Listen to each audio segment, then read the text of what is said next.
So I went to Jackson Heights last night, right? For y'all non-New Yorkers that don't know, Jackson Heights is mini Bangladesh in Queens. Okay, I'm a New Yorker, born and raised my entire life. Born and raised in New York. Feel me?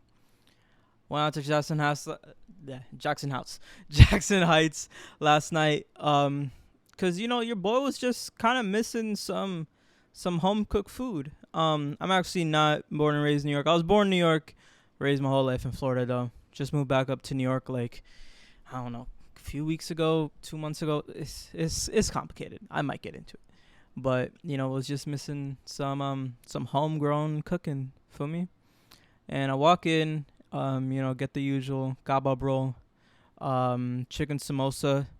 Um, so I'm gonna keep this. I got a secret for you. I told Mo that I only got one chicken samosa. I actually got two.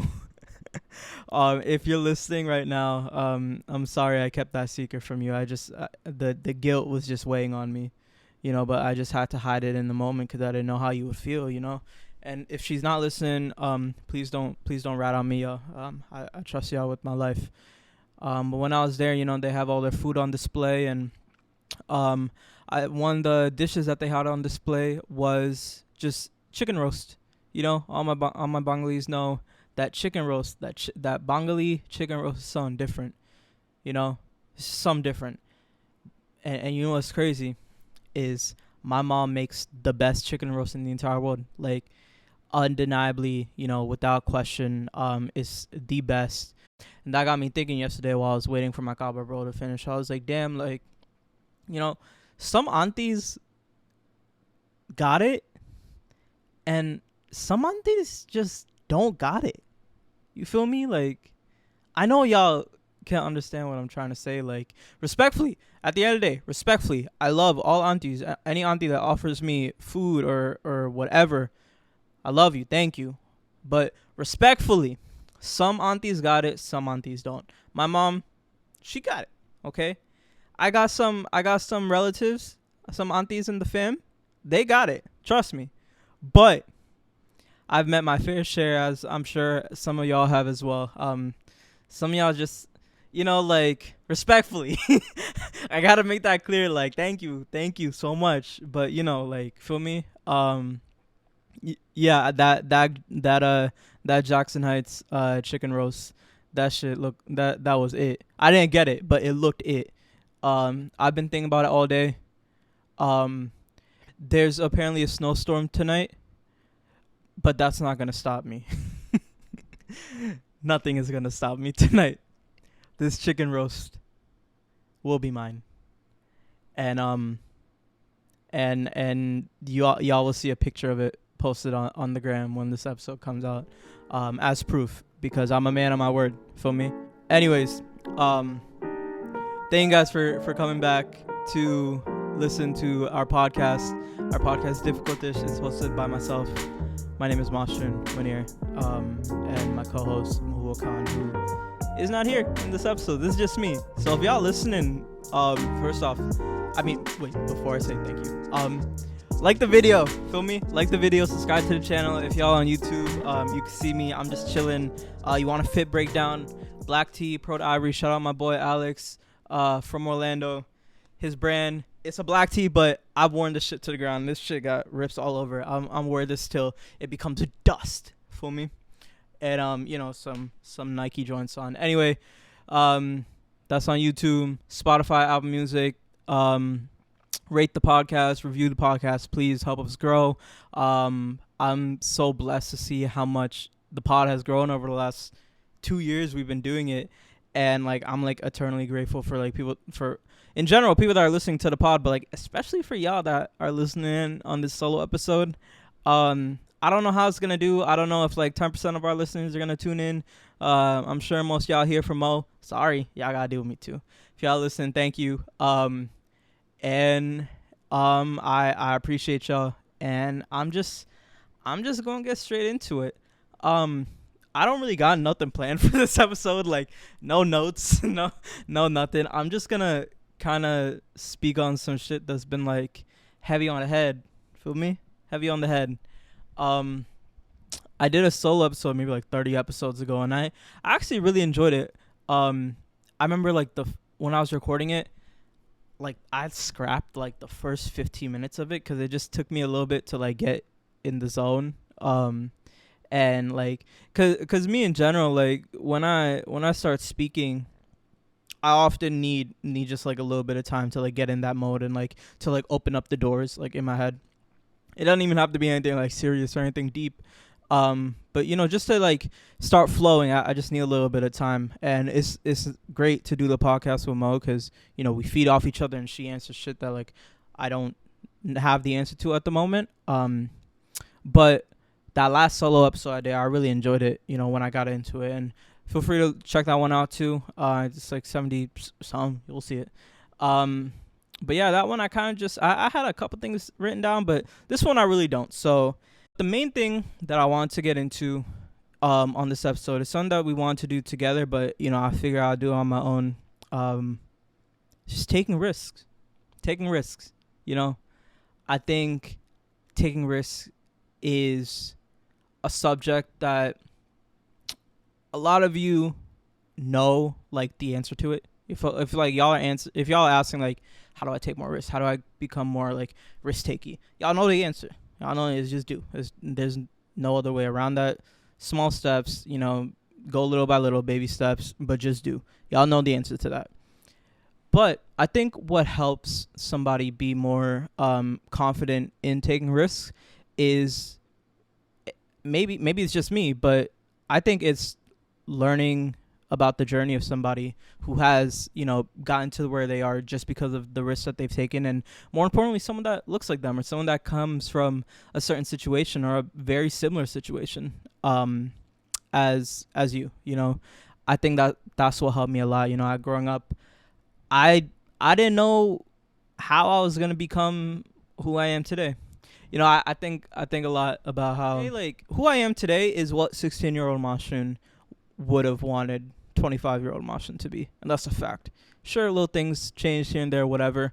For the most part, I know that I've made like teenager me so proud, because when I was a teenager, I didn't know how I was gonna do what I was gonna do. I knew what I wanted to do. I knew where I wanted to be. I knew who I wanted to become. I just didn't know how I was gonna do it, because at that age, just because of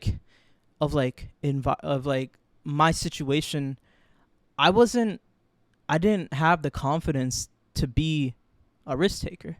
I didn't. I was like, everything around me was pushing me to not. It was just pushing me to just play it safe, to just take life as easy as not as easy as possible, but like to be as people pleasing as possible, and to spend your life just accommodating others, because there's no point in spending your life to take risks because you have so many other things to worry about. That's kind of like what I grew up with. And yeah, so like when I was younger, I had all these dreams and all these goals, but at that age I was like, oh, those are just goals.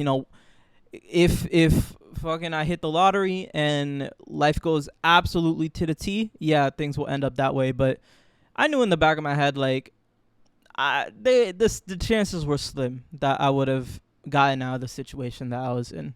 But I want to spend this episode just kind of opening up a little bit about some of the major risks that I've taken that have gotten me to where I am today. And I think, of course, what's inspired this episode the most is the fact that I live in New York now, which is really crazy. For people that know me well, I don't think I've had the chance to like really, really talk about this since I've gotten here on the pod. But like, for the people that know me well, or maybe for the people that have just like tuned in for the last couple years and have come to understand like the person that I am, I've had two goals in my entire life, like two tier 1 goals. Those two are graduate from college and move to New York City. I graduated college a year and a few months ago, and I moved to New York City like a month ago. And it hasn't hit me yet. I don't know when it's gonna hit me. Maybe like when I like fully get into like the groove of my job, and like I'm fully like actively working on like a lot of the side stuff that like I've been wanting to work on. Maybe when like the pod reaches like a level that like I'm seeing it reach. It hasn't hit me yet. So let me just get into it. I've been goddamn saying this episode about taking risks. I didn't label a single risk. I guess the biggest risk was, of course, I made the move here. And for obviously our brown listeners listening in, or just children of immigrant, you know that moving to, first off, moving out, second, moving to a whole nother state across the country, it's not an easy thing. You know, I didn't move here for college. I moved here to make my dreams come true. And that notion itself, you know, it's not a easy or a simple topic to have with your parents. But you know, I think what made the journey a little bit, what gave me more clarity was the fact that like I have been working on this move my entire life, and my mother is, you know, she knows that. She isn't surprised by that. You know, when I told her I wanted to move to New York when I was 16, she was surprised. Me telling her at 24, right before I moved, hey mom, I'm moving to New York, she's not looking at me surprised at that point, because you know, it's not brand new. She wasn't acting brand new to it. But you know, I want to get into some of the steps that I took and some of the risks along the way that got me to like where I am today.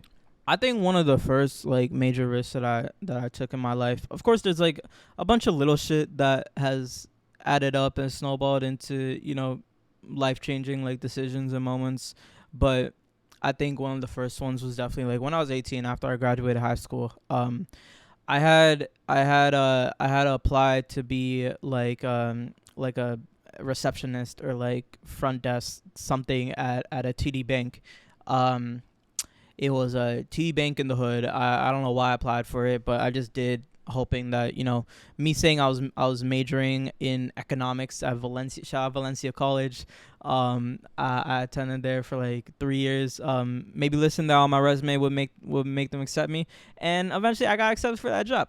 And at the same time, I had also applied to be a barista at the Starbucks cafe, boycott Starbucks, but 7 years ago, at the Starbucks cafe in the Barnes & Noble, like right in front of my neighborhood, OVT, Orlando, Florida, across the street from the Florida Mall.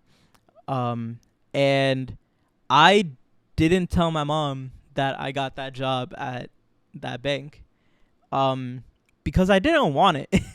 I literally applied to, like, my major was economics for like a week. I don't know why I listed it as that. I don't know anything about economics. Well, back then I didn't know anything about economics, but I didn't tell my mom that I got that job because I knew that she would have forced me to get that job, because especially at that time, like, things were tough, and me working as a barista would not make things any easier. But I knew, this is what I'm trying to say, I knew that in that moment I had to have a little bit of foresight, and I had to be realistic, and I had to be honest with myself. That's the most important part. That's something my mom always told me: be honest with yourself, be honest with everybody, but most importantly, be honest with yourself. Don't lie to yourself.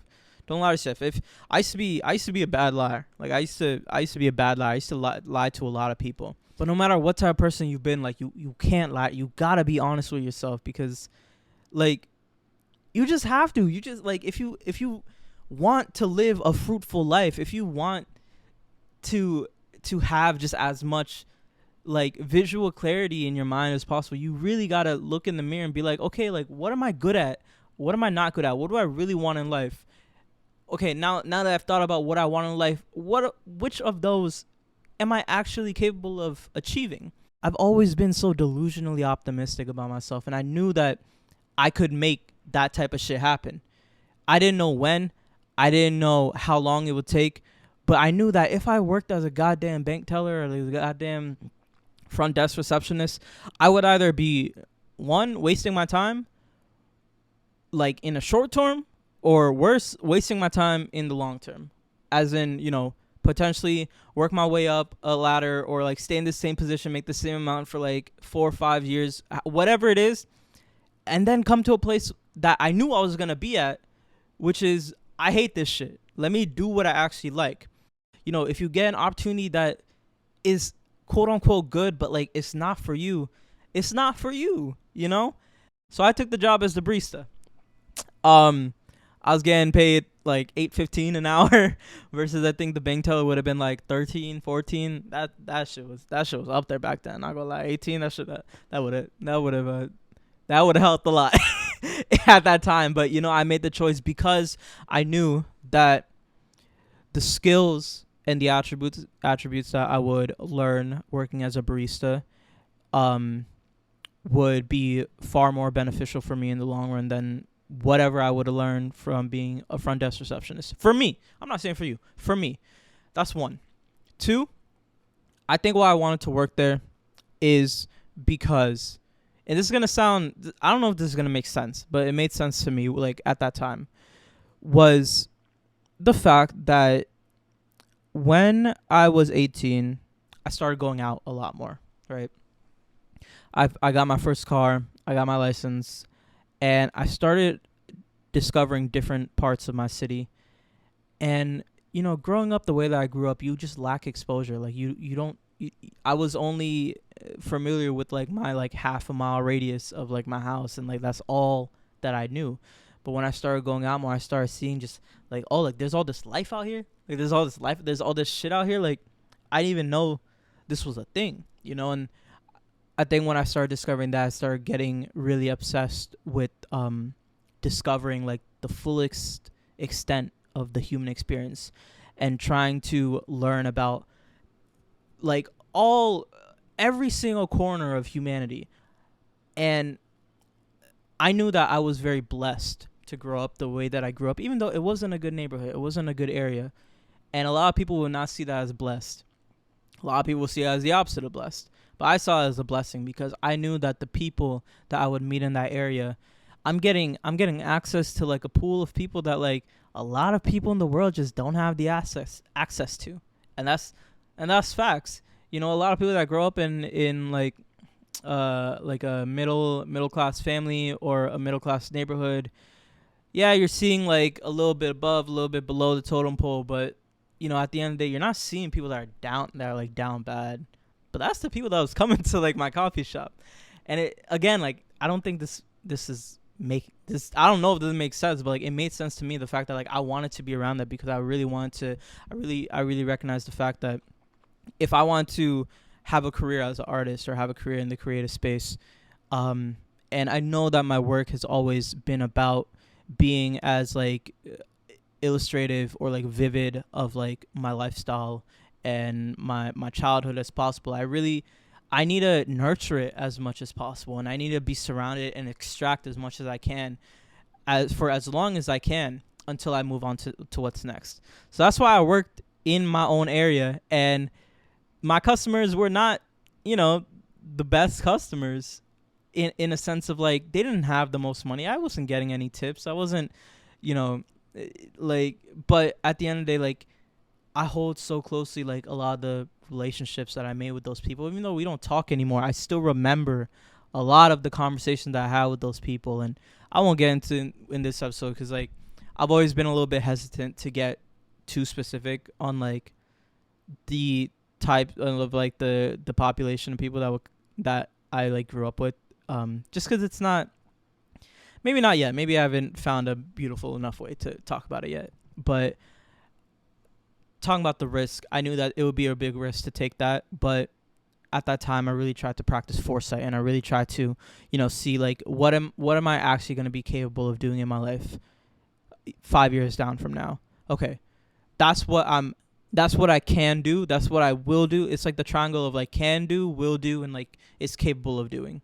And I knew that that's what I wanted, and I said okay, even though I know shit is going to be tough in the short term, like when you take a risk, the payoff is not always going to be immediate. It's not.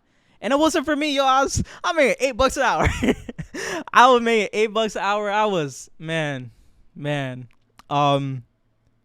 not going to get the payoff in the short term. But I'll tell you what, I'm getting payoff now. I'm for sure getting payoff now. And that's one risk, I'm blabbering. I know if I go through every single goddamn thing, I'll be here forever. But I think the next one is moving out to like my first apartment in downtown Orlando. I moved out 20 minutes outside of my house. I was paying $11.70 for rent. I moved out for 1 year, and I moved out it's actually very poetic the way that it happened. My lease in my last year at UCF and the year of me being 23 years of age all lined up into like the same year. And I told myself that, okay, I don't really make enough to like thrive in life with like the salary that I have at that point and the amount in bills that I'm paying, because like I'm paying that rent, but I'm also paying mad shit at home too. I knew I was my savings was gonna go down. I knew that I was not gonna be comfortable, but back when I used to have like those visions of like what I wanted to be in life, I could work 25 hours a day and I will not stop as long as like I know that I'm working towards my goals and I'm not working on some bullshit. And I knew that in that year I told myself like, okay, shit is going to be hard, but this is going to be so worth it because I'm going to put so much work and effort into my academics, into my poetry, into my paintings, into my social media, into my mom. I'm going to be cooking more. I'm going to be just learning about all the things in my life that I've waited so long for. And of course it was a big risk, and there were so many things that were holding me down. Of course, like my mom's at the crib alone. Like it was her first time kind of like being solo. And even though I was 20 minutes away, like I'm sure like a lot of y'all can understand, like that's just like not an easy situation to like leave your mom in, and it wasn't for me, man. Like I remember first couple weeks or like first month, like I used to have to come home every single day because I just couldn't. Like, we just couldn't, you know. But you really got to push, and you really got to look at the long term and look at how this is going to pay off. And, you know, it's not only taking the risk. It's like, you know, continuing to put in the work. That's what makes it pay off. It's not the fact that you take the risk. Okay, boom, job's done.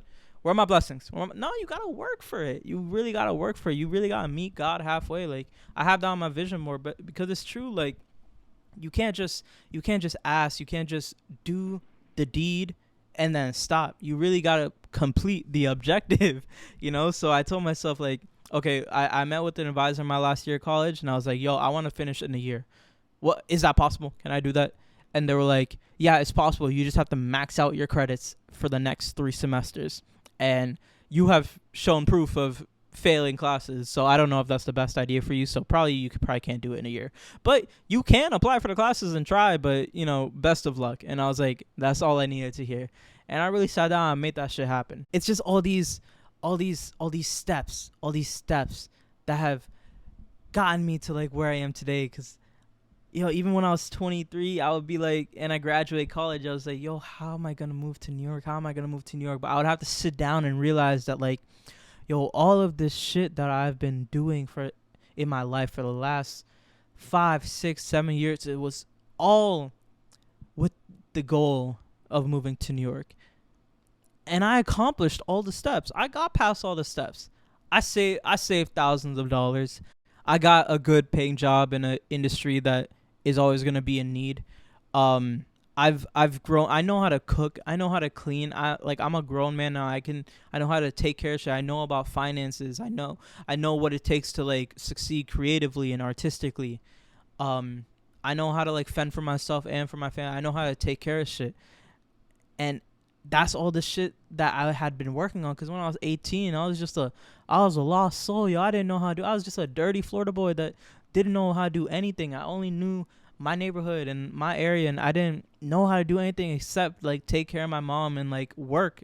That's all I knew how to do is be a dirty Florida boy and just work my ass off and pay for bills, and like maybe I'll have enough to like buy myself a pair of shoes in a couple months or something. That's all I knew. But it's all these like it's these like risks that you got to keep taking, and you got to keep looking into the future. You got to be honest with yourself. You got to be delusionally optimistic, but you also got to be real with you at the end of the day. You don't gotta listen to people. You just gotta trust your own instincts. And I think that's what I did, man. I had so many people tell me it can't happen. I had so many people telling me that's too risky. Or, you know, one thing I heard a lot was you know, that's that type of stuff is meant for certain people, and like, we're just not that type of people. We're not the people, like, we're not the audience for that type of stuff. You can't listen to all that, man. You really gotta trust your own instincts. You really gotta be honest with yourself, and whatever you put your mind to, you gotta put your mind 100%. You can't fold on that shit. There's so much shit that, like, I knew that I told myself that I loved and that I wanted to do, but deep down I knew it wasn't 100%. And I would have saved myself so much time if I just got out of it sooner, because I knew it wasn't gonna happen, because I wasn't 100% in it. But there's some shit I am 100% on. This poetry shit I'm 100% on. Moving to New York, I'm 100% on. This podcast I'm 100% on. Like, we're not stopping in this until it's massive. And that's something I'm 100% on. But the shit I know I'm not 100% on. Like, I love chess, right? Big chess guy. But I know I'm not fucking amazing at chess. I'm cool. I'm good. I mean, don't play with me. Like, I'll really smoke some of y'all for real. But like, that's something that, like, as much as I love playing it, I know that that's not meant for me. Singing, I love to sing. Okay, I'm not good, but I think at one point I really tried being good, and it just, like, didn't happen. Cool, whatever. I let that shit rest. You got to put some shit to sleep. The shit that's meant for you, really gotta put it to sleep, and just be fully focused on the shit that that you can accomplish. And a lot of the time, taking risks is a part of that journey. I could name so many more, but I'll keep y'all here forever. I think more of the story is that if there is something, and I speak to, like, my brown people specifically, because, like, I know what it's like, and I hope that me explaining some of my things could really inspire you to be a little bit more risk-taking. Of course, calculated, but, like, be a little bit more spontaneous. I know what it takes. Like, and I not only did I make it happen, right? That's the point. But I also spent so much time making excuses. I spent so much time crying. I spent so much time telling myself it's never gonna happen. I just think, man, if I just took a fraction of that time and invested it into just putting in the work to make it happen, this would have happened a lot sooner. It would have happened a lot better. And as long as, you stay tunnel vision, you're keeping your head clear, and your eyes are set on that goal, take that risk. Like, it's not gonna pay off in the short term. It might suck in the short term, if I'm being honest, but that shit is really gonna pay off tenfold. And I hope you're able to build the confidence to take that risk, whatever it is. If it's taking that extra class, if it's, getting that extra job, taking that extra day on, starting that book, starting that script, whatever it is, take that risk. You'll be so thankful that you took it. And I'll be so happy when you do. So that's all I got. Feel me? Yeah, I'm hungry. Damn. Oh my God. I bought a whole coffee for this podcast, and I didn't fucking drink a sip of it. It's sitting right there. That shit is probably dumb cold now. I'm pissed. Oh my fucking God. Alright. That shit just pissed me off. I don't want to do this no more. Nah, I'm playing. Thank you guys so much for listening. I'm not playing about the coffee. It's actually right there. I'm gonna show y'all in case y'all don't believe me. Here's the coffee. I didn't take a sip, but I'll crack the shit open for y'all right now. 1 second. Wait.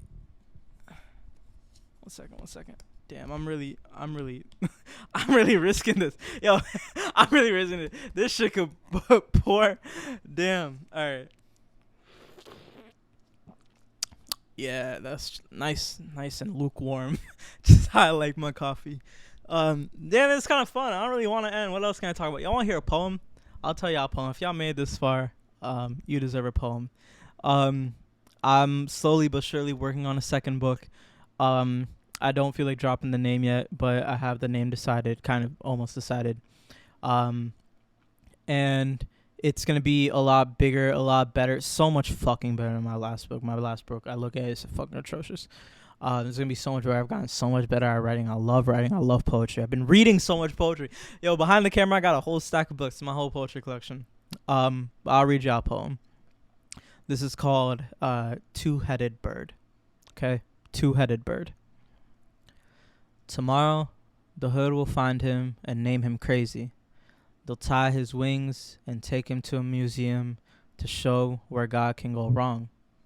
But tonight, he's alive and he's flying and he's giving his mother all his love in the palm tree. The sunset outgrows the sky. The moon is right above his home.